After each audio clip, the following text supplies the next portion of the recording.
السلام علیکم ورحمۃ اللہ وبرکاتہ.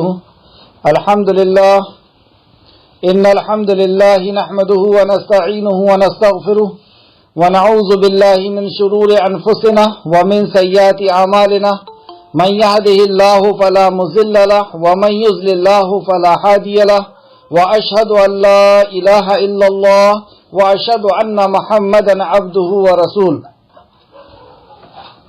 اما بعد رب اشرح لي صدري ويسر لي امري واحلل عقدة من لساني يفقهوا قولي. رب زدني علما رب زدنی علما رب زدنی علما. آمین یا رب العالمین. تمام تر تعریف حمد ثنا کبریائی بڑائی بزرگی اور مجد اس خالق کائنات کے لیے لائق اور زیبا ہے جو ساری کائنات کا ایک و تنہا خالق مالک مربی اور منتظم ہے. درود و سلام ہو انبیاء اکرام پر، خصوصاً نبی مکرم رحمت للعالمین امام الانبیاء محمد صلی اللہ علیہ وسلم پر. اس مختصر سے درود و سلام کے بعد معزز سامعین اکرام، آج ہماری کلاس سورہ ابراہیم کی آیت نمبر 35 سے رہے گی.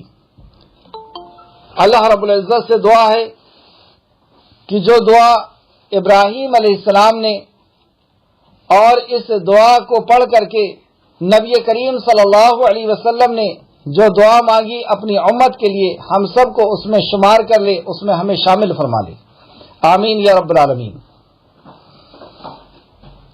یہ عظیم الشان دعا جو ابراہیم علیہ السلام نے اپنے خالق سے، اپنے رب سے مانگی اور رب کے وسیلے سے مانگی. رب یعنی خالق مالک مدبر پالن ہار، اس وسیلے سے کہ اے اللہ تو میرا رب ہے، تو میرا خالق بھی ہے، میری حفاظت کرنے والا بھی ہے، میری ضرورتوں کو پوری کرنے والا بھی ہے، میرا مالک بھی ہے اور میرا مدبر یعنی میری تدبیر کرنے والا بھی ہے. اس کا اقرار کر کے سیدنا ابراہیم علیہ السلام اپنے خالق سے دعا کرتے ہیں. اعوذ باللہ من الشیطان الرجیم. وَإِذْ قَالَ إِبْرَاهِيمُ رَبِّ اجْعَلْ هَٰذَا الْبَلَدَ آمِنًا. اور جب ابراہیم نے کہا اے میرے رب، رب یعنی پالنہار، اس شہر مکہ کو امن والا بنا دے. یہ ابراہیم علیہ السلام کی یہ جو دعا ہے اور اتنی جامع ترین دعا عیسیٰ علیہ السلام کے 1900 سال پہلے مانگی گئی اور عیسیٰ علیہ السلام کے آنے کو 2100 سال ہو چکے، 21ویں ہجری چل رہی ہے. گویا کہ 4000 سال پرانی دعا. اور اس وقت سیدنا ابراہیم علیہ السلام نے یہ دعا مانگی جب آپ اپنے بیٹے اسماعیل سے اور بیوی سے ملنے کے لیے مکہ تشریف لائے تھے اور خانہ کعبہ کی تعمیر ہو چکی تھی. خانہ کعبہ کی تعمیر کے بعد سیدنا ابراہیم علیہ السلام نے اپنے خالق سے دعا مانگی، اپنے رب سے دعا مانگی. اور مسجد کے بننے کے بعد کیا دعا مانگی اس پہ ہم آج غور کریں گے اور انداز بھی آپ دیکھیں اور دعا کے الفاظ کے اوپر بھی غور کریں کہ کیا چیز مانگنے کی ہوا کرتی ہے. اور جب ابراہیم نے کہا اے میرے رب اس شہر مکہ کو امن والا بنا دی، تو شہر کے اندر سب سے قیمتی اگر کوئی چیز ہے تو وہ امن ہے. اگر امن نہیں تو کچھ بھی نہیں. اور امن کی بنیاد کیا ہے؟ وہ آگے وہ کہتے ہیں اور مجھے اور میری اولاد کو بت پرستی سے بچا لے، اصنام کی عبادت سے بچا لے یعنی شرک سے بچا لے. تو امن کا جو بیس ہے وہ ہے شرک سے پاکی یعنی توحید پرست ہونا. رب ھذا البیت الذی اطعمهم من جوع وآمنهم من خوف فلیعبدوا رب ھذا البیت. اللہ نے بھی فرمایا جب تم اس گھر کے رب کی عبادت کے لیے تیار ہو گئے، فلیعبدوا رب ھذا البیت الذی اطعمهم من جوع وآمنهم من خوف. تم بھوکے تھے، میں نے تمہیں کھانا دیا، اور تم خوف میں تھے، میں نے تمہیں امن دیا. تو سیدنا ابراہیم علیہ السلام نے بھی شرک کے تعلق سے بیان فرمایا، توحید کے تعلق سے، اور کہا کہ میرے اس شہر کو یعنی مکہ کو امن والا بنا دے۔ کیسی عجیب سی دعا ہے۔ اور اس کے آگے آپ دیکھیں گے کہ اپنے بچوں کے لیے آپ نے رزق بھی مانگا، اور پھلوں کا رزق، جبکہ ابراہیم علیہ السلام اس بات کو اچھی طرح جانتے ہیں کہ یہ ریگستانی علاقہ ہے، یہاں پر کوئی پیڑ اگ نہیں سکتا کیونکہ ریتیلا علاقہ ہے اور پانی بھی نہیں ہے۔ آج 4000 سال ہو گئے لیکن ابھی تک عرب کی زمین کے اندر کہیں سے پانی نہیں نکلا، مکہ کے اندر، مدینہ کے اندر کہیں سے پانی نہیں نکلا، صرف اور صرف ایک زمزم کے کنویں کے علاوہ۔ ایسی ریگستانی جگہ جہاں پہ نہ مٹی ہے، نہ پیڑ ہیں، نہ پانی ہے، اور اس شہر کو آباد کرنے کی دعا کر رہے ہیں کہ اس کو امن والا بھی بنا اور میرے بچوں کے لیے پھلوں کا رزق عطا فرما۔ کیسے رزق ہو سکتا ہے؟ کہ ابراہیم علیہ السلام کو معلوم نہیں تھا یہ بات؟ اصل میں ابراہیم علیہ السلام یہ جانتے تھے کہ میں جس سے مانگ رہا ہوں وہ کون ذات ہے؟ وہ ذات ہے جس کی شان یہ ہے کہ وہ کن فیکون کہہ کر کے دنیا کو آباد کرتا ہے اور دنیا کو بناتا ہے، مٹاتا ہے۔ وہ یہ جانتے تھے کہ میں جس رب سے مانگ رہا ہوں وہ ذرائع کا محتاج نہیں، وہ ذریعے کا محتاج نہیں، وہ اسباب کا محتاج نہیں۔ پورے یقین اور اعتماد کے ساتھ۔ اور آپ دیکھیں گے یہ بات یہ بتاتی ہے کہ انبیاء علیہ السلام کو اللہ رب العزت کی ذات کے اوپر کیسا کامل یقین ہوا کرتا ہے۔ موسیٰ علیہ السلام کو بھی دیکھیں آپ، ٹھاٹے مارتے ہوئے سمندر کے سامنے کھڑے ہوئے ہیں، پیچھے سے فرعون کا لشکر ہے، اور پورے اطمینان اور سکون سے کہتے ہیں، جب بنی اسرائیل نے کہا کہ اے موسیٰ تم نے تو پھنسا دیا ہم کو یہاں لا کر کے، تو موسیٰ علیہ السلام پورے اطمینان اور سکون سے کہتے ہیں ڈرو نہیں، میرا رب میرے ساتھ ہے۔ یہ کیسا یقین ہے؟ یہاں ابراہیم علیہ السلام کا بھی یقین پورا کہ میرا رب اس شہر کو امن والا بھی بنا سکتا ہے، پھلوں کا ذخیرہ یہاں پر پہنچا سکتا ہے۔ اس طریقے سے عیسیٰ علیہ السلام، اے اللہ مجھے سیدھا کی سیدھا آسمان میں اٹھا لے، کیسی دعا ہے یہ؟ لیکن یہ دعائیں یہ بتا رہی ہیں کہ اللہ رب العزت کی ذات پر کس طرح یقین ہونا چاہیے۔ سلیمان علیہ السلام دعا کر رہے ہیں کہ مجھے ہوا کے اوپر بادشاہت چاہیے، جانوروں کے اوپر اور جناتوں کے اوپر بادشاہت چاہیے، کیونکہ وہ جانتے ہیں کہ یہ بادشاہت ساری اللہ کے اختیار میں، وہ جسے جتنی چاہے عطا کر دے۔ یعقوب علیہ السلام صدیوں بعد، سالوں بعد اپنے بیٹوں کو کہتے ہیں کہ جاؤ یوسف کو ڈھونڈو، اور اللہ کی امید سے نا امید نہ ہونا، اللہ کی ذات سے نا امید نہ ہونا، اللہ کی ذات سے نا امیدی کفر ہے۔ اور ہر انبیاء کے آپ واقعات کو دیکھ لیں، ان کے اللہ سے مانگنے کے انداز سے یہ پتہ چلتا ہے کہ واقعی اللہ رب العزت کو کس انداز میں، کس یقین کے ساتھ اللہ رب العزت کو پکارنا چاہیے، اور اللہ کیا ہے، اللہ کی کیا خوبی ہے، اللہ رب العزت کیسی ذات ہے، اس کا پتہ جو ہے وہ ہمیں انبیاء علیہ السلام کی دعاؤں سے لگتا ہے۔ اور یہ دعا جو مانگی سیدنا ابراہیم علیہ السلام نے کہ اس شہر مکہ کو امن والا بنا دے، تو کیا اللہ رب العزت نے یہ دعا قبول کی؟ ہاں، اللہ رب العزت جو چاہے وہ کر سکتا ہے، اس کے لیے ذرائع کا یا اسباب کا وہ محتاج نہیں ہے۔ سورہ عنکبوت آیت نمبر 67 اور سورہ آل عمران آیت نمبر 96 میں دیکھتے ہیں۔ عنکبوت 69 میں اللہ رب العزت فرماتا ہے، کیا انہوں نے نہیں دیکھا کہ بے شک ہم نے حرم کے مقام کو امن والا بنا دیا۔ وہاں دعا کیے اور اللہ رب العزت نے فرمایا کہ کیا تم نے دیکھا نہیں کہ ہم نے عرب کے مقام یعنی حرم کے مقام کو، مکہ کو امن والا بنا دیا۔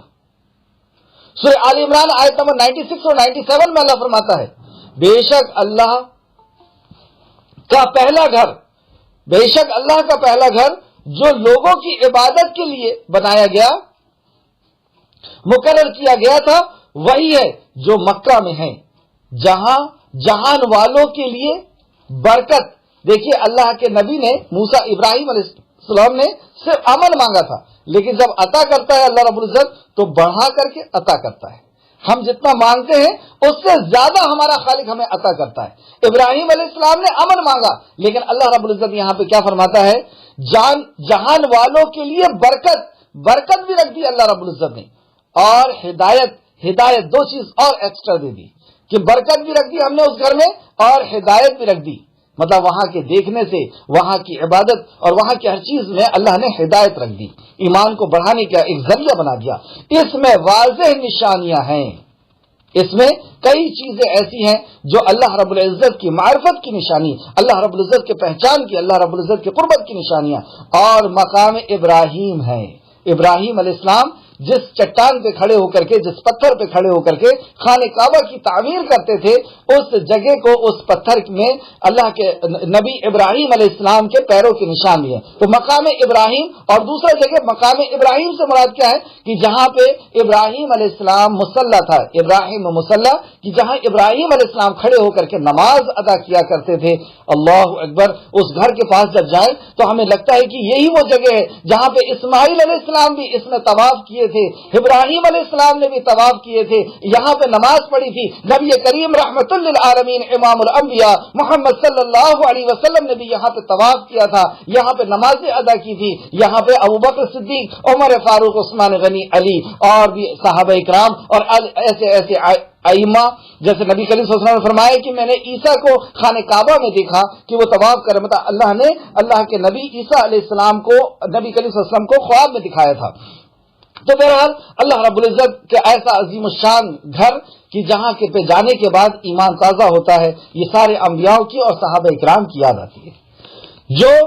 اور پھر آگے اللہ فرماتا ہے جو شخص اس مبارک گھر میں داخل ہوا اس نے امن پا لیا۔ سبحان اللہ! آج تک آپ دیکھ لیں، آج سے 1450 سال سے ابھی تک، اور ابراہیم علیہ السلام کے دور سے واقعی جو اس گھر میں چلا جاتا ہے، وہ دور جہالت میں بھی اگر کوئی اس گھر کے اندر چلا جاتا تھا تو جاہل اس مکہ کے مشرکین اور کفار بھی اس کے اوپر ہاتھ نہیں ڈالتے تھے۔ تو اللہ رب العزت نے ایسا امن والا گھر ابراہیم علیہ السلام کی دعا کو قبول فرمائی اور اس گھر کو امن والا گھر بنا دیا۔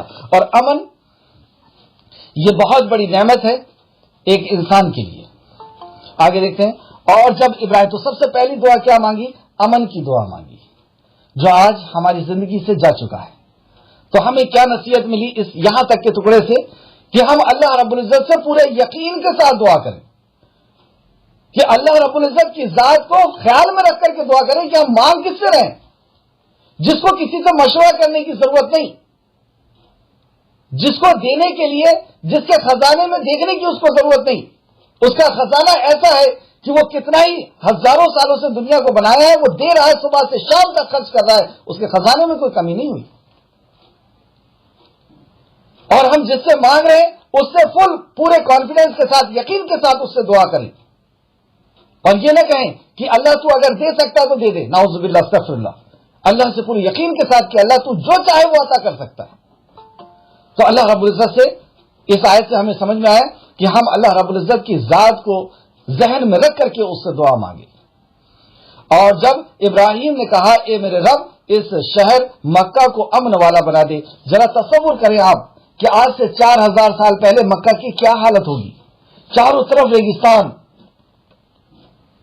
چاروں طرف موت کی وادی کی طرح ٹھاٹے مارتا ہوا وہ ریگستان، نہ پانی کا نشان ہے، نہ جانور ہیں، نہ پیڑ اور پودے ہیں۔ ایسی جگہ میں اللہ رب العزت کی ذات پر کیسا یقین کہ اللہ تو نے یہاں گھر بنانے کا کہا ہے، اب اس گھر کو آباد کر دی۔ تو گھر بنا کر کے چھوڑ نہیں دیا، گھر بنا کر کے، مسجد بنا کر کے چھوڑ نہیں دیا۔ مسجد بنانے کے بعد مسجد کو آباد کرنے کے لیے کن کن چیزوں کی ضرورت ہوا کرتی ہے، اس شہر کو آباد کرنے کے لیے کن کن چیزوں کی ضرورت ہوتی ہے، اللہ اکبر، وہ اہم باتیں یہاں پہ بتائی جا رہی ہیں۔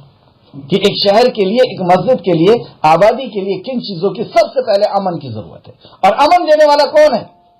صرف اور صرف ہمارا رب۔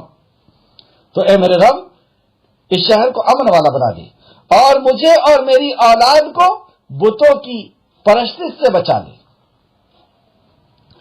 اصنام کا لفظ آیا ہے، اصنام کی یعنی اللہ کے علاوہ جتنے بھی چیزیں ہیں ان کی عبادت سے بچا لے۔ جبکہ آپ جانتے ہیں ابراہیم علیہ السلام کی توحید کو اللہ نے بیان کیا۔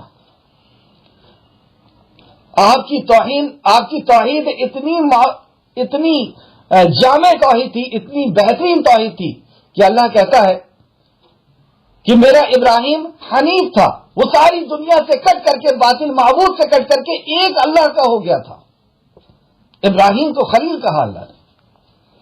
ایسے توحید کے پہاڑ جن کی شان میں اللہ رب العزت نے امت محمدیہ کو خطاب کیا اور کہا کہ ابراہیم کی ملت کی پیروی کرو۔ کیا ہے ابراہیم کی ملت؟ کہ وہ جیسے توحید پرست ہے ایسے توحید پرست بن جاؤ۔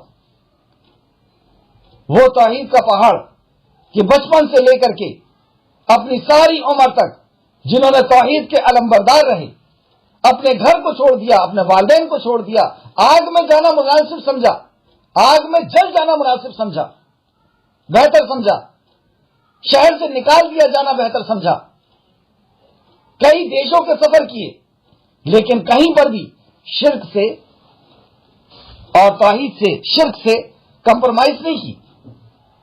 توحید کے لیے ہمیشہ اپنی جان کو نچھاور رکھا۔ اس قدر توحید کے علمبردار، اس قدر توحید کے جاننے والے اور مضبوط توحید والے اپنے آپ کو کیا کہتے ہیں کہ اے اللہ تو مجھے بچا لے۔ کوئی کانفیڈنس، اوور کانفیڈنس نہیں، اپنی ذات پر اتنا زبردستی کا یقین نہیں جو ہم لوگوں کو ہوا کرتا ہے۔ اتنے بڑے نبی جن کی شان میں امت محمدیہ کو کہا جا رہا ہے، جن کی توحید کا ذکر اللہ خود کر رہا ہے، وہ اتنا ڈر رہے ہیں شرک سے، اور وہ امت کو میسج دے رہے ہیں کہ شرک سے بچانے والی ذات اللہ کی ہے۔ لا حول ولا قوت الا باللہ، نہ ہم کوئی نیکی کر سکتے نہ برائی سے بچ سکتے ہیں جب تک اللہ رب العزت کی توفیق نہ ہو جائے۔ تو یہ انکساری اور یہ ہمبلنس کی یہاں پہ تعلیم دی گئی، اور اس سے کیا نصیحت ملی کہ ہم چوکن نہ رہیں توحید سے۔ توحید کو سیکھنے کے لیے ہم وقت تیار ہیں، اور شرک سے بچنے کے لیے اپنی نظروں کو، اپنے دماغ کو، اپنے دل کو حاضر رکھیں کہ کہیں ایسا نہ ہو کہ کسی معمولی سی چال سے شرک ہماری زندگی کے اندر آ جائے۔ نبی کریم صلی اللہ علیہ وسلم نے اپنے صحابہ کو بٹھالا، وہ صحابہ جن کے لیے رضی اللہ عنہ و رضوا عنہ کا خطاب آ گیا، اور کہا کہ مجھے ڈر لگتا ہے کہ کہیں تمہاری زندگی کے اندر شرک نہ آ جائے۔ یہ چیٹی کے چال سے بھی زیادہ ہلکی چال سے داخل ہوتا ہے، پتہ نہیں چلتا۔ مطلب چیٹی کی چال کا ساؤنڈ سنا جا سکتا ہے، اس کی بھی چال سے، ہلکی چال سے یہ زندگی کے اندر داخل ہوتا ہے۔ تو اس سے ہمیں یہ نصیحت ملی کہ ہم خود اپنے آپ کو شرک سے چوکنا رکھیں، بچا کر کے رکھیں، اور اپنی اولاد کو بھی توحید کی دعوت، توحید کی تعلیم دیں اور شرک سے بچنے کی نصیحت کریں۔ انبیاء علیہ السلام جب اس دنیا سے رخصت ہوتے تو اپنے بچوں سے یہی مطالبہ کرتے کہ میرے بعد کس کی عبادت کرو گی؟ سیدنا ابراہیم علیہ السلام کو دیکھیں، اسماعیل علیہ السلام، یوسف علیہ السلام اور لقمان علیہ السلام اپنے بچوں کو آخر وقت میں بھی اسی توحید کی وصیت اور نصیحت کرتے ہیں۔ تو یہ اصل میں بیس ہے، یہ اصل میں بنیاد ہے اس بات کی، امن کی اور رزق کی۔ اور یہ دو چیز کے بغیر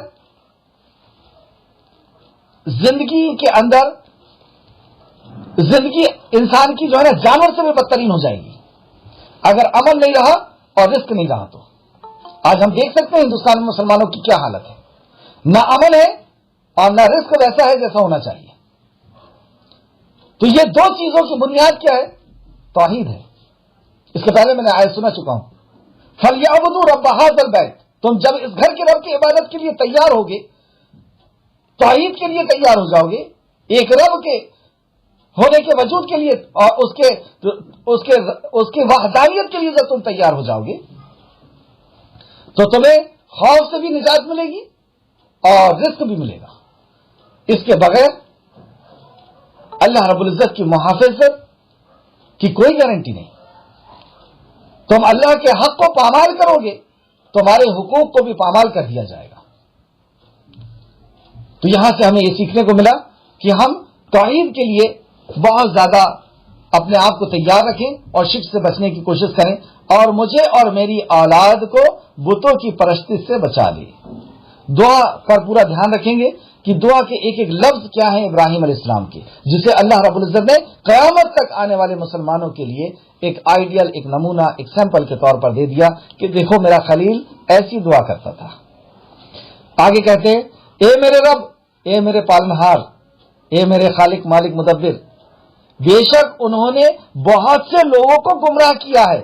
مطلب اب اپنے قوم کے حالات بتا رہے ہیں کہ میری قوم کے لوگوں نے بہت سے لوگوں کو گمراہ کیا. اچھا یہ مکہ کے لوگ بھی سن رہے ہیں.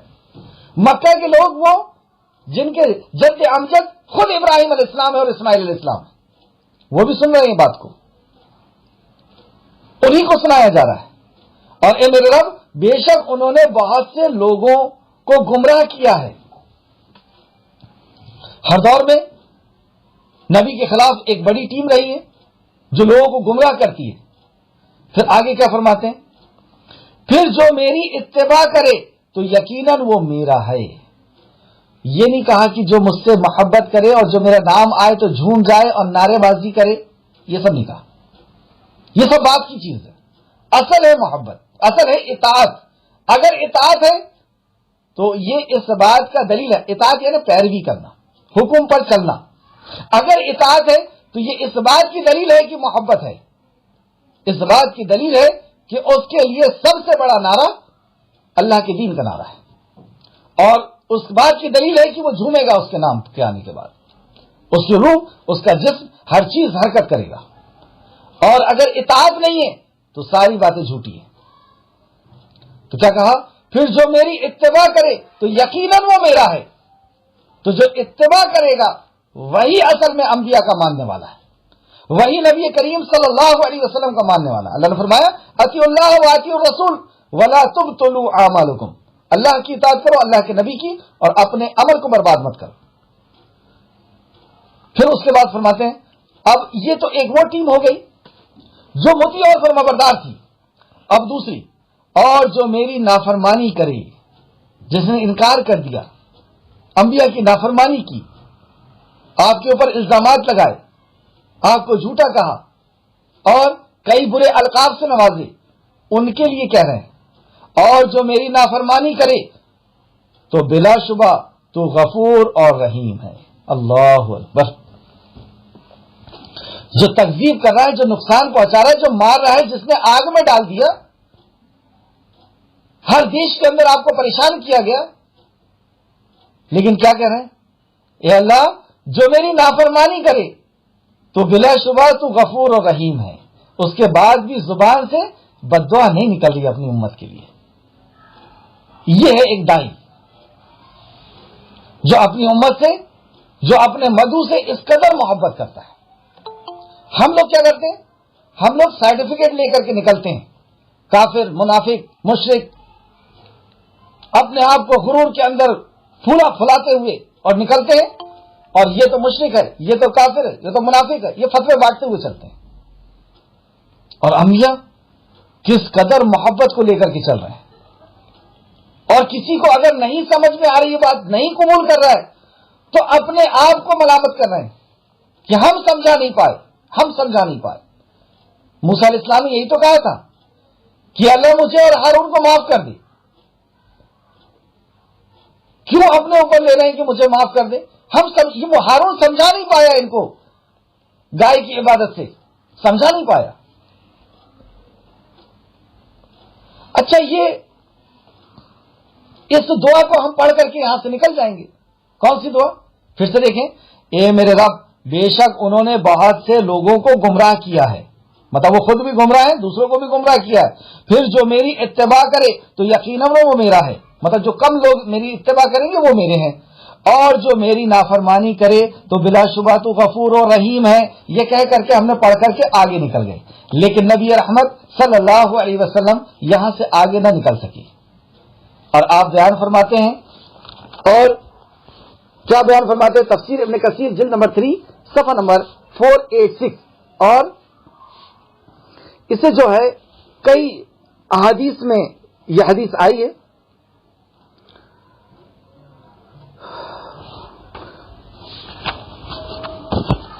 مسلم شریف میں بھی آپ اس حدیث کو دیکھ سکتے ہیں، 202 نمبر 202 نمبر کی حدیث ہے کہ جب اس آیت مبارکہ کو نبی کریم صلی اللہ علیہ وسلم نے پڑھا تو آپ نے اپنی امت کے لیے کس طریقے سے فکر مند ہوئی، کیونکہ سیم ویسے ہی ہو رہا ہے کہ زیادہ تر لوگوں نے مخالفت کی، کچھ لوگوں نے اطاعت کی، کچھ لوگوں نے تکذیب کیا، جھٹلایا.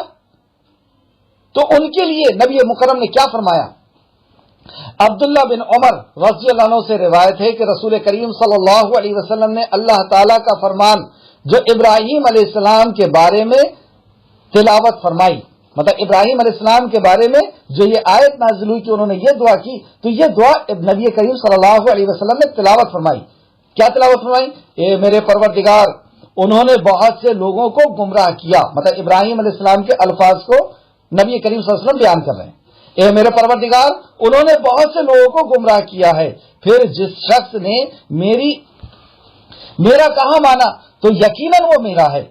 پھر عیسیٰ علیہ السلام کے قول کو نقل کیا، مطلب عیسیٰ علیہ السلام نے بھی اسی طرح کی دعا کی تھی، اور وہ عیسیٰ علیہ السلام نے سورہ مائدہ آیت نمبر 118 کے اندر، آیت نمبر 118 میں یہ نقل ہے.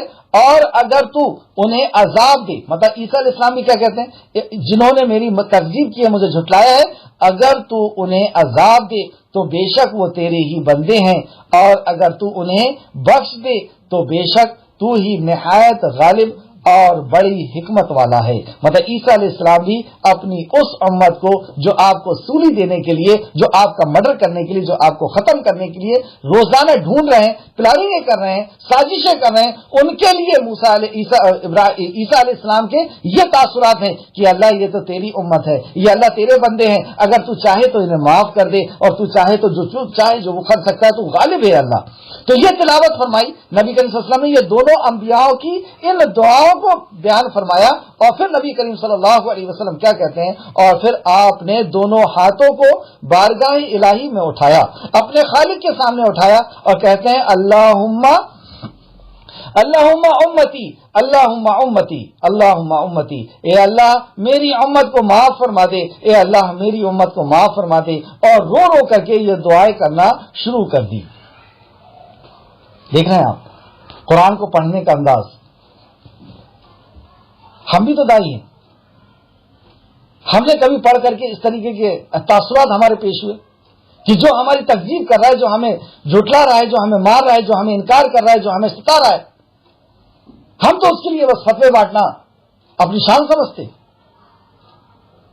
لیکن نبی کریم صلی اللہ علیہ وسلم ان کو عذاب کی دعا، بددعا دینے کے بغیر کے علاوہ کیا کر رہے ہیں؟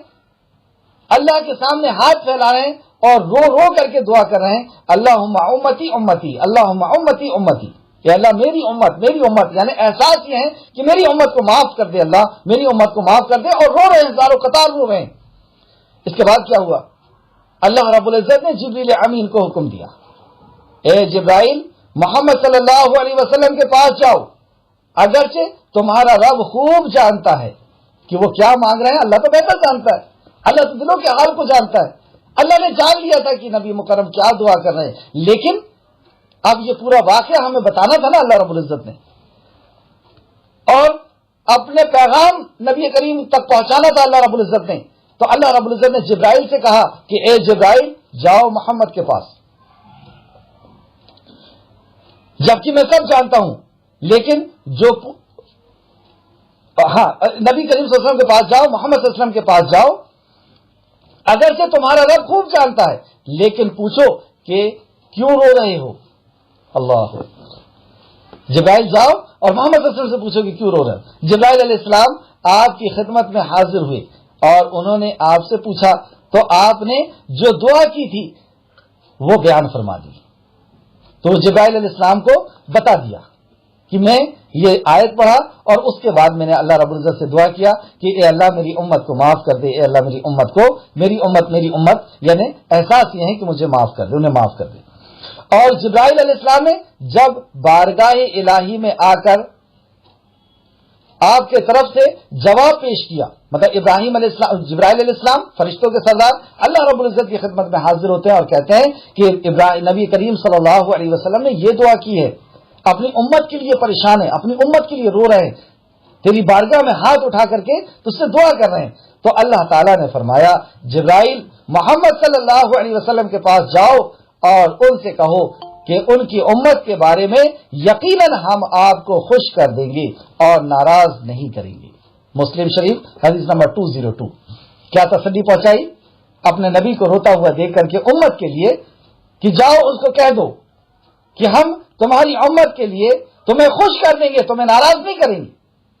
لیکن جن کے لیے نبی مکرم خود بد دعا کریں، جن سے نبی مکرم خود اپنے چہرے انور کو ہٹا لیں، جن کے لیے شفاعت کا انکار کر دیں، ان کا کیا ہوگا؟ بھئی جن کے لیے نبی مکرم رو رہے ہیں، دعا کر رہے ہیں، ان کے لیے تو بات سمجھ میں آ گئی کہ اللہ نے کہا کہ میں تمہیں خوش کر دوں گا. لیکن جس سے خود نبی کریم صلی اللہ علیہ وسلم ناراض ہے، ان کا کیا بنے گا؟ سورہ فرقان آیت نمبر 30. وقال الرسول یا ربی ان قوم اتخذوا هذا القرآن مہجورا. وقال الرسول، اور رسول کہیں گے وقال رسول یا ربی، اے میرے پروردگار. وقال رسول یا ربی ان قوم اتخذوا، یہ میری وہ قوم ہے، ان قوم اتخذوا هذا القرآن مہجورا، انہوں نے قرآن کو چھوڑ دیا تھا. ان کے خلاف مقدمہ دائر کر رہے ہیں، ان کے خلاف عرضی پیش کر رہے ہیں، گویا کہ ان کے خلاف بدعا کر رہے ہیں، ان کے خلاف اللہ کی بارگاہ میں ان کی پیشی کروا رہے ہیں. کیا بنے گا ایسے شخص کا؟ کیا اس کے لیے رو رہے ہیں نبی مکرم؟ اس شخص کے لیے نہیں رو رہے جنہوں نے قرآن کو چھوڑ دیا. خود آپ پڑھ لیں سورہ فرقان آیت نمبر 30 کو.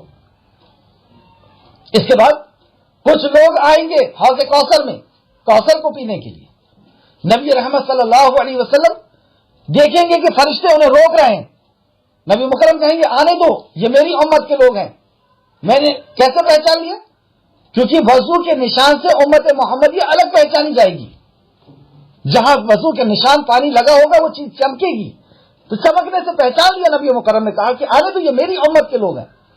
فرشتوں نے کہا کہ نبی مکرم آپ نہیں جانتے، آپ کے بعد انہوں نے آپ کے دین کے اندر زندگی گزارنے کا طریقہ جو خالق کائنات نے دیا تھا، اس طریقے کو انہوں نے پورا نہیں سمجھا. یہ مطلب ہوتا ہے اس کا. اس طریقے کے اندر انہوں نے کھوٹ اور کمی سمجھی. یہ مطلب ہوتا ہے اس کا. آپ کے دین کے اندر. اور یہ کون لوگ ہیں؟ جو وضو کے نشان کی وجہ سے چمک رہے ہیں، مطلب نمازی ہے، یہ نماز پڑھنے والے ہیں، وضو بنانے والے ہیں. ان کو آنے کا نبی مکرم نے کہا تھا. اور فرشتے کہہ رہے ہیں کہ آپ نہیں جانتے آپ کے بعد انہوں نے کیا کیا. آپ کے دین میں انہوں نے نئی نئی چیزیں ایجاد کی تھی. نبی مکرم کہیں گے سوکن لغیر آبادی، اور یہ کہہ کر کے اپنے رخسار انور کو پھیر لیں گے، اپنے چہرے کو پھیر لیں گے اور کہیں گے انہیں مجھ سے دور کرو، انہیں مجھ سے دور کرو. میرے دین کے اندر جو خالق کائنات نے نازل کیا تھا، جس میں کسی کی کوئی حکومت اور کوئی ساجھداری نہیں تھی، جو سارا کے سارا زندگی گزارنے کا طریقہ اللہ نے نازل کیا تھا، اس کو انہوں نے مکمل نہیں سمجھا، اس کو بہتر نہیں سمجھا، اس کے اندر کھوٹ اور کمی نکالے اور اس کے اندر کچھ چیز نکال لی اور کچھ بڑھا لیا. اس قدر ہمت ان کی جو حق صرف اور صرف رب کا تھا، وہ حق انہوں نے اپنے لیے بنایا. دور کر دو ان کو مجھ سے. کیا بنے گا ایسے شخص کا؟ اور جب شفاعت کی بات کی، نبی کریم صلی اللہ علیہ وسلم نے کہا کہ ہر نبی کو ایک دعا دی گئی جو انہوں نے دنیا میں مانگ لی، میں نے اس دعا کو بچا کر کے رکھا ہوں. میری دعا کا ہر وہ شخص، میری شفاعت کا ہر وہ شخص مستحق ہوگا جو توحید پرست ہوگا. اب آپ کے سامنے میں نے دونوں بات رکھ دی کہ نبی کریم صلی اللہ علیہ وسلم نے رو رو کر کے دعا کی اپنی امت کے لیے، اور جن کے لیے دعا کی وہ کون لوگ تھے، اور جن کے لیے بد دعا کر رہے، جن کے لیے چہرہ کو گھما لے رہے، اور جن کے لیے شفاعت کا انکار کر دے رہے، وہ کون لوگ؟ تو جو نبی مکرم کے دین کے اندر نئی چیز ایجاد کرے گا، جو قرآن کو کا حق ادا نہیں کرے گا، یعنی اس پہ غور و فکر، اس پر ایمان، اس پر عمل نہیں کرے گا، اور جو توحید کا علم بردار نہیں ہوگا، وہ بھول جائے کہ نبی مکرم اس سے محبت کرتے ہیں. نبی مکرم نے جہاں پر دعائیں کی ہیں، راتوں کو جاگا ہے، اپنے پیروں میں ورم لایا ہے، وہیں پر تلوار بھی نکالی ہے، وہیں پر غصے کا اظہار بھی کیا ہے، وہیں پر قنوت نازلہ بھی پڑی ہے۔ دونوں چیزیں نبی مکرم کی زندگی میں۔ اگر ہم خالق کائنات کے مطیع اور فرما بردار نہ ہوئے تو ہم سمجھ لیں کہ جو رحمت للعالمین ہے اور جو رب العالمین ہے اور رحمت للکائنات ہے اللہ رب العزت، اس کی بھی رحمت سے ہم دور ہو جائیں گے۔ اللہ ہم سب کو محفوظ رکھے۔ تو یہاں پر جو دعا کی گئی، ابراہیم علیہ السلام کی دعا میں واپس آئے، ہم کہیں اور چلے گئے بہت زیادہ۔ اور ابراہیم علیہ السلام نے کہا کہ اے میرے رب، اس شہر کو امن والا بنا دے اور مجھے اور میری اولاد کو اصنام کی عبادت سے یعنی شرک سے، بتوں کی عبادت سے بچا لے۔ اے میرے رب، بے شک انہوں نے بہت سے لوگوں کو گمراہ کیا، پھر جو میری اتباع کرے تو یقیناً وہ میرا ہے، اور جو میری نافرمانی کرے تو بلا شبہ تو غفور اور رحیم ہے۔ مطلب جو نافرمانی کر رہا ہے اس کے لیے بھی نبی کریم صلی اللہ علیہ وسلم دعا فرما رہے ہیں، لیکن شرک جو ہے وہ کسی بھی حالت میں معاف نہیں۔ اس وجہ سے میں نے دونوں چیزیں آپ کے سامنے رکھی۔ آیت نمبر 37 دیکھتے ہیں، شرک اور بدعت۔ اے میرے رب، اب اس کے بعد دعا کرتے ہیں ابراہیم علیہ السلام، اے میرے رب، بے شک میں نے اپنے کچھ اولاد ایک بھی زیر و زرع وادی میں بسائی ہے۔ اے اللہ، میں نے اپنی اولاد میں سے کچھ کو ایسی غیر زی زرع وادی میں لا کر کے بسایا ہے آقا، نہ جہاں پر سبزہ ہے، نہ جہاں پر پانی ہے، نہ مٹی ہے، نہ پیڑ ہے، نہ آبادی ہے، ایسی جگہ میں لا کر کے ان کو آباد کر دیا آقا۔ کیوں آباد کیا؟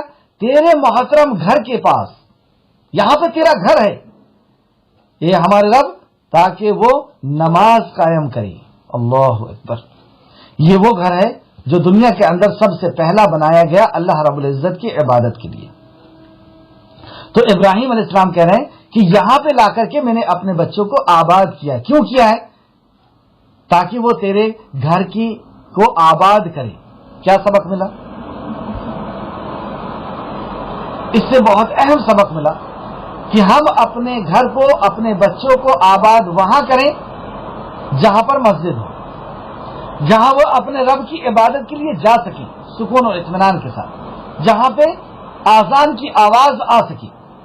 ایسے علاقے میں نہ جائیں جہاں پر کوئی مسجد ہی نہ ہو، لوگ چاہ کر کے بھی نماز نہ پڑھ سکیں۔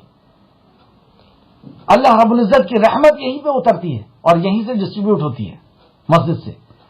تو ہم ایسی جگہ میں گھر بنائیں جہاں پر مسجد ہو اور جہاں پر ہم اذان سن سکیں اور ہم اپنے بچوں کو پہنچا سکیں۔ پھر سے دیکھیں ابراہیم علیہ السلام نے کیا کہا، اے میرے رب، بے شک میں نے اپنے کچھ اولاد ایک بے زیر و زرع وادی میں یعنی ریگستان میں بسائی ہے تیرے محترم گھر یعنی کعبہ کے پاس، اے میرے رب، تاکہ وہ نماز قائم کریں۔ نماز کی اہمیت تو سمجھ رہے ہیں، تاکہ وہ نماز کو قائم کریں۔ چنانچہ تو بعض لوگوں کے دل کو ان کے طرف مائل ہونے والا کر دے۔ بعض لوگوں کے دل کو، سب کے دل کو نہیں کہا۔ تو یہ بعض سے مراد کیا؟ تفسیر ابن کثیر فرماتے ہیں کہ بعض سے مراد مسلمانوں کے، ایمان والوں کے دل کو اس کے طرف جھکا دے۔ اور آپ دیکھیں گے کہ ایمان والا کیسا تڑپتا ہے جب مکہ کا نام سن لیتا ہے، مدینہ کا نام سن لیتا ہے، تو وہ ایسا بے چین ہو جاتا ہے، میں کیسے چلے جاؤں، میں کیسے دیکھ لوں، میں کیسے اللہ رب العزت کے گھر کا دیدار کر لوں، میں اس وطن کا، اس زمین کا کیسے دیدار کر لوں جہاں پر نبی مکرم صلی اللہ علیہ وسلم چلا کرتے تھے، جہاں پہ بات کیا کرتے تھے، جہاں پہ خطبہ دیا کرتے تھے، جہاں پہ اپنے صحابہ کو سمجھایا کرتے تھے، پڑھایا کرتے تھے، جہاں پہ صحابہ کی ٹاپوں کی آواز آیا کرتی تھی، جہاں پہ آپ کے گھوڑوں کی آواز آیا کرتی تھی، بے چین ہو جاتا ہے۔ تو اللہ رب العزت نے اس دعا کو بھی کتنی خوبی کے ساتھ قبول فرمایا کہ آج تک مسلمان تڑپتا ہے اس کے لیے۔ پھر سے سنیں، چنانچہ تو بعض لوگوں کے دل ان کے طرف مائل ہونے والا یعنی جھکنے والا والوں کر دی۔ تو اللہ رب العزت نے اس دعا کو بھی قبول فرمائی۔ یہاں سے ایک بہت اہم نقطہ پتہ چلا کہ مسجد بنا کر کے اور بے فکر نہیں ہو گئے۔ بعض دفعہ ایسا دیکھنے میں آتا ہے کہ ایک ٹیم کھڑی ہوتی ہے اور خوب چندہ کر کے مسجد بناتی ہے اور مسجد بنانے کے بعد بے فکر ہو جاتی ہے۔ یہ سنت سے ثابت نہیں ہے۔ مسجد بنانے کے بعد اس مسجد کو آباد کرنے کی فکر، اس کے لیے دعائیں چل رہی ہیں کہ لوگوں کے دل کو ادھر مائل کر اللہ، یہ نماز کے لیے آئیں، یہ تیرے گھر کی عبادت، تیرے گھر میں آئے تیری عبادت کے لیے، تیرے گھر کی عبادت کے لیے نہیں، تیرے گھر میں آئے تیری عبادت کے لیے۔ تو اب بننے کے بعد مسجد بنا کر کے فارغ ہو رہے ہیں اور بارگاہ میں ہاتھ اٹھا رہے ہیں اور دعا کر رہے ہیں، اور دعا میں پورا فوکس آپ دیکھیں گے کہ پورا دین فوکس ہے۔ امن تو مانگ رہے ہیں، پھلوں کا رزق بھی مانگ رہے ہیں۔ اس کا مطلب یہ ہوا کہ دین کے اندر روحانیت نہیں ہے، دنیا سے دوری نہیں ہے، دنیا بھی مانگ رہے ہیں، امن مانگا، ابھی آگے دیکھیں گے آپ کے پھلوں کا رزق بھی مانگ رہے ہیں۔ تو یہ دین کا حصہ ہے، کیونکہ جب تک ذریعہ معاش نہیں رہے گا، جب تک ہمارا فائنینس ٹھیک نہیں رہے گا، جب تک ہماری ضرورتیں پوری نہیں ہوں گی، تو عبادت اور اللہ کی اطاعت اور فرمانبرداری بہت مشکل ہو جائے گی۔ بہت مضبوط ایمان چاہیے کہ کچھ نہیں ہے پیٹ میں اور اس کے بعد بھی اطاعت اور فرمانبرداری، اس کے لیے بہت مضبوط ایمان چاہیے۔ تو انبیاء تو یہ چیز بتانے کا مقصد یہ تھا کہ اسلام میں روحانیت نہیں ہے کہ نہ گھر مانگ رہے ہیں، نہ امن مانگ رہے ہیں، نہ دولت مانگ رہے ہیں، نہیں، وہ ساری چیز بھی مانگنا ہے۔ اور مقصد اور محور اس کا کیا ہے، اس کا کیندر بندو کیا ہے؟ اللہ کی رضا، اللہ کے دین کی کو پروان چڑھانا، اس کی کامیابی اور اس کی کامرانی۔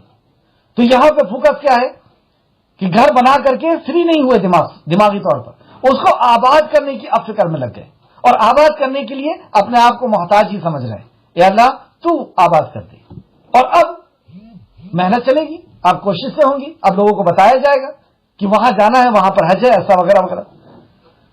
تو لیکن سب سے پہلی چیز کیا ہے؟ دعا ہے، کیونکہ اللہ کی مرضی کے بغیر کچھ نہیں ہو سکتا۔ کل لا یعلم من فی اللہم لا سہل الا ما جعلته سہلا وان تجعل الحزن اذا شئت سہلا، کہ کوئی چیز آسان نہیں مگر جسے اللہ آسان کرے۔ تو یہاں پر بنانے کے بعد فکر کر رہے ہیں اس کی آبادی کی، اور پھر بچوں کے لیے دعا، اور انہیں ہر قسم کے پھلوں کا رزق دے دے۔ کیسی دعا ہے؟ ریگستان میں پھلوں کا رزق چاہیے، کیونکہ ابراہیم علیہ السلام جانتے ہیں کہ میں جس سے مانگ رہا ہوں اس کے لیے کوئی بھی چیز ناممکن نہیں، وہ ذریعے کا محتاج نہیں، وہ اسباب کا محتاج نہیں۔ اور واقعی اپنے نبی کی دعا اسی انداز میں، دیکھیے ہمارا جس لیول کا ایمان رہے گا، جس انداز میں ہم اللہ سے مانگیں گے، اللہ رب العزت اسی انداز میں عطا کرتا ہے۔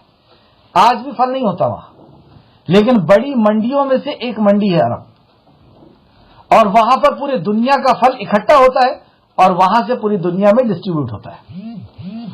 اس طریقے سے اللہ رب العزت نے مکہ کو یعنی عرب کو ایسا پھلوں کا سینٹر پوائنٹ بنا دیا کہ جب آپ جائیں گے تو ہمارے علاقے میں بھی جو پھل ہوتا ہے اسی پھل کو جب وہاں پر دیکھیں گے تو بولیں گے یہ پھل کیسا، جبکہ ہمارے یہاں سے گیا، تو ہمارے یہاں سے سپر کوالٹی کی چیزیں وہاں چلی جایا کرتی ہیں، وہاں کے بازار میں، پھر وہ زیادہ قیمت میں بک کر کے، اور ہر قسم کے پھل وہاں پہ ہمیشہ وہاں کے دسترخوان پہ سجے ہوتے ہیں۔ اللہ اکبر، 4,500 سال پہلے کی دعا آج تک ویسی کی ویسی، سبحان اللہ۔ اور پھر اس کے بعد کیا کہا؟ تاکہ وہ تیرا شکر کریں۔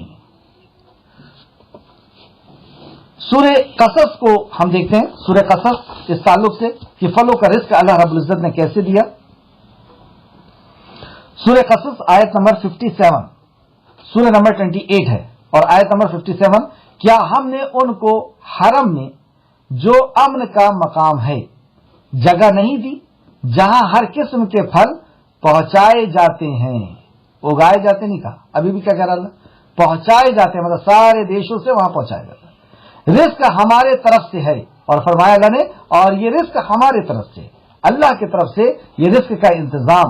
آپ دیکھ رہے ہیں اللہ جب دعا قبول کرتا ہے تو کیسے کرتا ہے، اور اللہ آگے آئے گا کہ اللہ کوئی دعا ایسی نہیں جو نہ رد کرتا ہو، لیکن ان میں سے اکثر نہیں جانتے۔ لیکن اللہ فرماتا ہے اکثر یہ بات نہیں جانتے، اللہ کو نہیں جانتے، اور اللہ کیا ہے اور کیسی وہ دعاؤں کو قبول کرتا ہے، اکثر نہیں جانتے اس بات کو۔ آیت نمبر 38، اے میرے رب، ابھی دعا چلی رہی ہے، اے میرے رب بے شک تو سب جانتا ہے جو کچھ ہم چھپاتے ہیں اور جو کچھ ہم ظاہر کرتے ہیں. کیونکہ جب بندہ دعا کرتا ہے نا تو وہ کیوں دعا کر رہا ہے, کیا اس کے پیچھے راز ہے, اس کے الفاظ کیا نکل رہے ہیں, دل کے اندر کیا ہے اور کیوں مانگ رہا ہے, اس کا مقصد کیا ہے اس دعا کے پیچھے, سب جانتا ہے اللہ.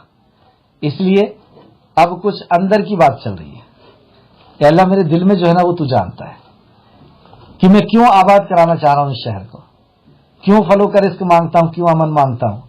یہ اللہ تیرا گھر ہے, یہاں میں چاہتا ہوں یہ آباد ہو جائے, میں چاہتا ہوں یہاں پر امن اور امان رہے.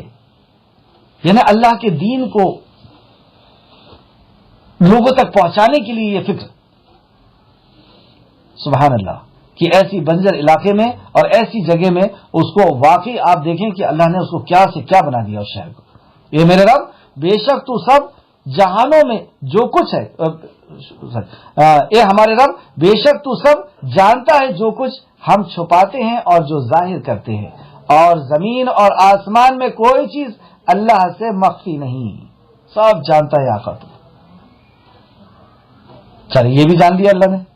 آگے تمام تعریف اللہ ہی کے لیے ہے جس نے مجھے بڑھاپے میں اسماعیل اور اسحاق عطا کیے.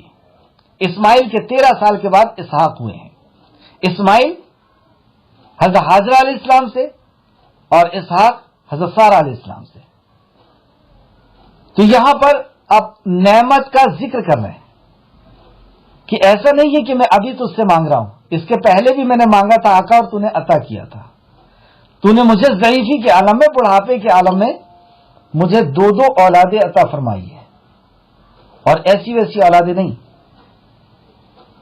جن سے اسحاق علیہ السلام سے انبیاؤں کا سلسلہ چلا اور اسماعیل علیہ السلام سے رحمت للعالمین کی بعثت. تو جو نعمتیں اللہ نے دی ہیں, مطلب دعا مانگنے کے انداز دیکھ رہے ہیں کہ دعا کے بیچ میں اللہ کے احسان و شکر کو بھی یاد کیا جا رہا ہے کہ اللہ تجھ سے میں نے اس کے پہلے بھی مانگا تھا اور تو نے عطا کیا تھا. پھر سے دیکھیں, تمام تعریف اللہ ہی کے لیے ہے جس نے مجھے بڑھاپے میں اسماعیل اور اسحاق عطا کیے. بے شک میرا رب دعا خوب سننے والا ہے. سبحان اللہ, یہ اللہ تو بہت خوب سننے والا ہے. مطلب ہم جب دعا کریں تو یہ بھی ہمارے ذہن کے اندر ہو کہ میں نے پچھلے بار یہ دعا کیا تھا جس کو میرے رب نے قبول کیا, میں فلاں پریشانیوں اور مصیبتوں کے اندر گھرا ہوا تھا, میرے آقا نے مجھے سن لیا. تو وہاں پر یہ ذکر بھی کریں گے, جو شکر ادا کریں گے اللہ رب العزت کا, اس کی عطا کا, اور جو دعا قبول ہوئی ہے اس کو یاد کریں گے. بے شک میرا رب دعا کو خوب سننے والا ہے. پھر اس کے بعد اب اصل کی طرف آ رہے ہیں, جو ہر مومن کا ایک نشانہ ہوتا ہے کہ مجھے اس تک پہنچنا ہے, اس کو پار کرنا ہے. اس کے قریب جا رہی ہے ہماری دعا. رب اجعلنی مقیم الصلاۃ ومن ذریتی ربنا وتقبل دعا. اے میرے پروردگار مجھے اور میری اولاد کو نماز قائم کرنے والا بنا دے. دیکھیے ابھی بھی اپنے اوپر کانفیڈنس نہیں, اس کو ہی اوور کانفیڈنس کہتے ہیں. اے اللہ ہم محتاج ہیں تیری عبادت کے لیے, تیری توفیق کے محتاج. تو جس کو چاہتا ہے اپنے در پر جھکاتا ہے. ہر کوئی وہ مبارک سر نہیں جو خالق کے سامنے جھکتے ہیں. حقیر دنیا کے سامنے جھکواتا ہے, فقیروں کے سامنے کھڑا کرواتا ہے, پتھروں اور جانوروں اور مردوں کے سامنے سجدہ کرواتا ہے. وہ بہت مبارک سر ہوئے کرتے ہیں جن کو خالق کائنات, اور یہ انسان کے لیے بہت بڑی شرف کی بات ہے, بہت بڑی عزت کی بات ہے کہ وہ ساری کائنات کے خالق اور مالک کے سامنے اپنے سر کو رکھے. یہ اس کی شان ہے. جانوروں کے سامنے رکھے, یہ اس کی شان نہیں. مردوں کے سامنے اور انسانوں اور جانوروں کے سامنے رکھے, یہ اس کی شان نہیں. تو کیا دعا کرتے ہیں ابراہیم علیہ السلام اپنے اللہ کے خلیل, اے میرے رب مجھے سب سے پہلے اپنی فکر, کو انفسکم واہلیکم نارا قودھا الناس والحجارہ, بچاؤ اپنے آپ کو اور اپنے اہل و عیال کو. ہم لوگ کو پوری دنیا کی فکر ہوتی ہے. دائی اکثر کچھ دائی جو ہوتے ہیں ایسے نکل جاتے ہیں کہ ان کو سب کی فکر ہے، اپنی فکر نہیں اور اپنی ہی اولاد کی فکر نہیں، وہاں پر کام ہو جائے، وہاں ایسا ہو جائے، وہاں ایسا ہو جائے۔ تو یہاں پہ ابراہیم علیہ السلام، سیدنا ابراہیم اللہ کے خلیل کیا کہہ رہے ہیں؟ اے میرے رب مجھے اور میری اولاد کو نماز قائم کرنے والا بنا دے۔ نماز کا قائم کرنا بہت اونچا عمل ہے۔ کل کی بھی کلاس میں ہم نے پڑھ چکا کہ اللہ رب العزت نے خاص اپنے بندوں کو ایک میسج پہنچایا کہ نماز کو قائم کرو اور جو دیا ہے اس میں سے خرچ کرو۔ یہاں پہ ابراہیم علیہ السلام بھی وہی دعا کر رہے ہیں، رب اجعلنی مقیم الصلاۃ ومن ذریتی، مجھے بھی اور میری ذریت کو بھی، میری اولاد کو بھی، اور اے میرے رب اور تو میری دعا قبول فرما۔ ربنا رب اجعلنی مقیم الصلاۃ ومن ذریتی ربنا وتقبل دعا، اے میرے رب تو میری دعا کو قبول فرما لے۔ پھر اس کے بعد کہتے ہیں ربنا اغفر لی ولوالدی وللمؤمنین یوم یقوم الحساب۔ یہ ہے جو اصل نشانہ ہوتا ہے، جو اصل ٹارگٹ ہوتا ہے ایک مومن کا۔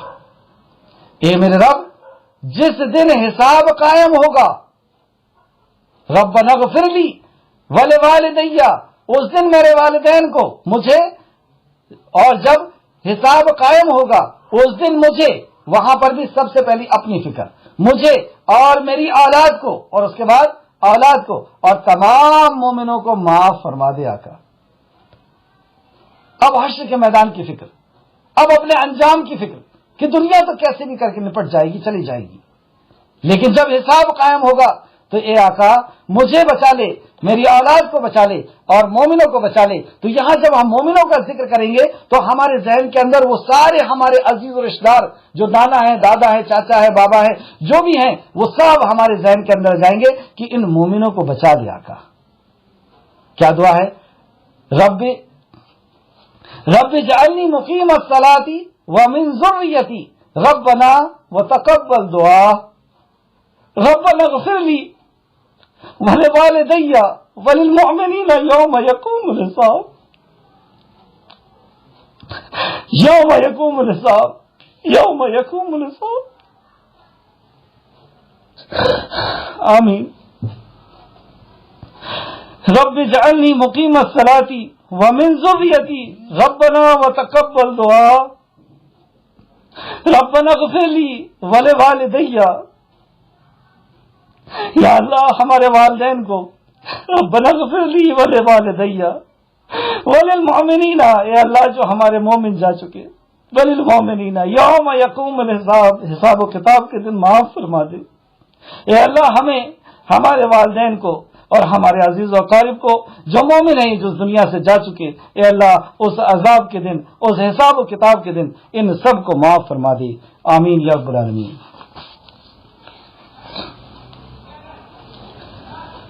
آیت نمبر 42۔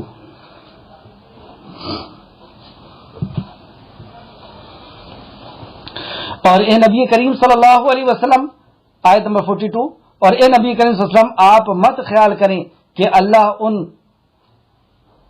ان کاموں سے غافل ہے جو ظالم کرتے ہیں۔ یہ ظالم جو کام کر رہے ہیں، آپ یہ خیال نہ کریں کہ اللہ اس سے غافل ہے، وہ تو انہیں صرف اس دن تک مہلت دیتا ہے جس دن آنکھیں پھٹی کی پھٹی رہ جائیں گی۔ اے نبی مکرم آپ یہ خیال نہ کریں کہ اللہ ان کے عمل سے غافل ہے۔ یہ جو اللہ کی نافرمانیاں کر رہے ہیں، یہ جو بدعات ایجاد کر رہے ہیں، اللہ کا حق اللہ کی مخلوق کو دے رہے ہیں، یہ شرک اور بدعت میں جو ڈوبے ہوئے ہیں، آپ یہ خیال مت کریں کہ اللہ ان سے غافل ہے۔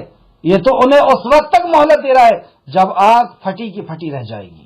جب یہ قبروں سے نکالے جائیں گے تو آنکھ ایسی ان کی نکل جائے گی کہ یہ تو وہ جو کہتے تھے، وہ کلاس کے اندر پڑھتے تھے، وہ قرآن کے اندر پڑھتے تھے، وہ واعظ و نصیحت میں سنتے تھے، وہ تو ساری باتیں سچ نکل گئی۔ یہ تو حشر کا میدان لگ گیا، یہ تو جنت اور جہنم سامنے نظر آ رہی ہے، یہ تو جہنم سامنے نظر آ رہی ہے، یہ تو میزان سامنے نظر آ رہا ہے، یہ تو پل صراط سامنے نظر آ رہا ہے، یہ تو خالق کائنات کا اب دربار لگ چکا۔ اب تو حساب و کتاب کا دن ہے، آنکھیں پھٹی رہ جائیں گی اور دوڑتا ہوا خالق کائنات کی طرف جائے گا، اور وہ اپنے سر اٹھائے ہوئے محشر کے دن مطلب حساب و کتاب کے دن اپنا سر اٹھائے ہوئے دوڑ رہا ہوگا، یعنی خالق کے کائنات کی طرف دوڑتا ہوا، حشر کے میدان کی طرف دوڑتا ہوا جائے گا، اور ان کی نگاہیں اپنے طرف بھی نہ پھر سکے گی۔ ایسا خوفناک دن، ایسا غضبناک دن، ایسا دن کہ جس دن ایسی آنکھیں ہو جائیں گی، نکل جائیں گی، اور رب کے سامنے ٹکٹکی لگا کر کے اور دوڑتا ہوا چلے گا کہ اپنے طرف بھی وہ نظر نہیں کرے گا کہ وہ برہنہ ہے، اس نے کپڑے پہنے ہیں نہیں پہنے ہیں، کوئی ہوش و حواس نہیں، صرف اپنے انجام کی فکر کہ وہ جو کچھ ہم سنتے تھے وہ سب سچ نکل گیا، اب تو پل صراط بھی ہے، اب تو میزان بھی ہے، اب تو سورج بھی 1 میل پر آ چکا ہے، اب تو میدان لگ چکا ہے۔ وہ خوفناک منظر میں کہ وہ جس دن ماں اپنے بچے کو ایک نیکی دینے سے انکار کر دے گی، باپ اپنے بیٹے کو ایک نیکی دینے سے انکار کر دے گا، وہ خوفناک دن کہ جب جہنم بھڑکائی جائے گی اور وہ چیخے گی اور چلائے گی، اور وہ جہنمیوں کو لینے کے لیے جب آئے گی تو اب جب ایک لقمہ لے گی تو جہنمی فرمائیں گے، اللہ فرماتا ہے کہ جہنم ایسے پھٹ پڑے گی، ایسے چیخے گی، ایسے چلائے گی کہ مارے غیظ و غضب کے، مارے جوش اور غصے کے وہ پھٹ پڑے گی، ایسی جہنم نکلے گی اور ایک لقمہ لے گی، جہنمیوں کو اٹھائے گی، جس سے سارے کے سارے حشر کے میدان میں جو بھی لوگ ہوں گے وہ کانپ اٹھیں گے، یہاں تک کہ سیدنا ابراہیم اللہ کا خلیل اپنے گھٹنوں کے بر گر جائے گا اور کہے گا کہ اے اللہ میں تجھ سے اپنی نفس کا سوال کرتا ہوں۔ ابراہیم صرف اپنی نفس کا سوال کر رہے ہیں، ایسا ہولناک دن ہوگا، اس دن کے آنے تک اے نبی مکرم میں نے انہیں مہلت دیا ہوں، ان کی مہلت میں آپ تعجب نہ کریں، انہیں میں نے مہلت دے دیا ہوں، یہ کر لیں، جتنی نافرمانیاں کرتے ہیں، جتنی بغاوت اور جتنی شرکشی کرتے ہیں، انہیں کر لینے دیجیے، اور ان کے دل خالی ہوں گے، اور جس دن وہ حشر کے میدان میں دوڑتے ہوئے اپنے خالق کی طرف جا رہے ہوں گے، آنکھیں پھٹی ہوں گی، نیلی ہو چکی ہوں گی، اور وہ اپنے دل کو خالی محسوس کریں گے اور اللہ رب العزت کی طرف دوڑتے ہوئے جائیں گے۔ اور اے نبی کریم صلی اللہ علیہ وسلم لوگوں کو اس دن سے ڈرائیں، اس دن سے خبردار کریں جو ان کے سامنے آنے والا ہے، اس دن سے ڈرائیں جب انہیں عذاب آ لے گا تو ظالم کہیں گے، مطلب حشر کا میدان جب آ جائے گا تو ظالم کہیں گے اے ہمارے رب ہمیں تھوڑی مہلت دے دے، ہمیں تھوڑی مہلت دے تاکہ ہم مہلت دے دے۔ کیا چیز ہوا کہ جب یہ پکڑ لیے جائیں گے، حشر کے میدان میں پہنچ جائیں گے، اور قبر میں بھی ایسی اور حشر میں بھی ایسی، تو وہ کیا کہیں گے مجھے تھوڑی سی مہلت دے دو، مطلب واپس جانے کا ایک بہانہ مانگ رہے ہیں، ایک اجازت مانگ رہے ہیں کہ ہم کو واپسی جانے دو، یعنی وقت کا مطالبہ کر رہے ہیں جس وقت کی آج ہمارے پاس کوئی قدر نہیں، کوئی قیمت نہیں، اس وقت کا وہاں پر مطالبہ ہوگا لیکن وقت دوبارہ نہیں ملے گا۔ آج ہے ہمارے پاس وقت، آج رات میں اٹھ کر کے اپنے خالق سے معافی مانگ لیں، آج اپنے اعمال کو درست کر لیں، آج ہم پلٹ جائیں اپنی اصل زندگی کی طرف، آج ہم پلٹ جائیں، آج ہمارے پاس موقع ہے۔ لیکن مرنے کے بعد جب حشر کے میدان میں اٹھیں گے تو وہاں پر یہی کہیں گے کہ اے اللہ ایک بار جانے دے، ایک بار مجھے دنیا میں چلے جانے دے، وقت مانگیں گے، وقت، یہ جس وقت کی ہمارے پاس کوئی وقت اور کوئی قیمت نہیں، اسی وقت کو مانگیں گے۔ اور کیوں مانگ رہے ہیں، کیوں دنیا میں آنا چاہتے ہیں، وہ بھی اللہ رب العزت بیان فرماتا ہے تاکہ ہم تیری دعوت قبول کریں اور رسول کی اطاعت کریں۔ دو کام کریں گے اے آقا، ہمیں جانے دے، ہم تیرے رسول کی دعوت، ہم تیری دعوت کو قبول کریں گے۔ کون سی دعوت ہے؟ ہر انبیاء کو اللہ رب العزت نے بھیجا اور یہی دعوت، ان اعبدوا اللہ واجتنبوا الطاغوت، یا اللہ ہمیں جانے دے، ہم توحید کو قبول کریں گے، تیری دعوت کو قبول کریں گے، یعنی اللہ کی جو دعوت ہے وہ توحید ہے۔ تو مہلت مانگ رہے ہیں کہ واپس جانے کے بعد پورے توحید کے مسائل سیکھتا میں اور توحید پر قائم ہو جاؤں گا، ایک بار میں کو جانے دے، لیکن مہلت ملے گی، اور آنے کے بعد اس وقت کو کہاں لگاؤں گا؟ وقت سب سے بہتر وقت وہ ہے جو خالق کو جاننے میں لگایا جاتا ہے، جو رب کو، اپنے مالک کو، اپنے خالق کو جاننے میں لگایا جاتا ہے، اس سے بہتر وقت کوئی نہیں ہوتا۔ اس کے کلام کے ذریعے سے اس کو جاننے میں، اس کے نبی کے فرمان کے ذریعے سے اس کو جاننے میں جو وقت لگایا جاتا ہے وہی وقت ہے، اسی وقت کا وہاں مطالبہ ہوگا کہ اے میرے آقا مجھے جانے دے، مجھے مہلت دے دے، میں جاؤں گا اور تیری دعوت کو قبول کروں گا، تیری توحید کو قبول کروں گا اور رسول کی اطاعت کروں گا۔ یہ کہا اطاعت کروں گا، ساری اتباع ختم ہو گئی۔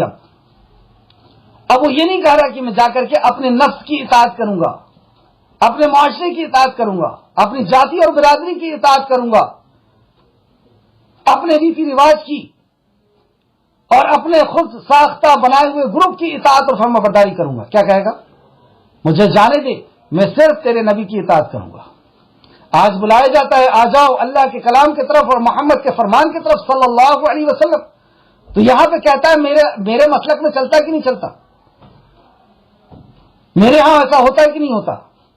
لیکن مرنے کے بعد جب مہلت مانگے گا تو یہ دو چیز کا مطالبہ کرے گا کہ میں اب جاؤں گا تو توحید پرست ہو جاؤں گا اور بدعات نہیں کروں گا، اب میں نبی کی اطاعت کروں گا، اس کی اطاعت کے علاوہ کسی اور کی اطاعت نہیں۔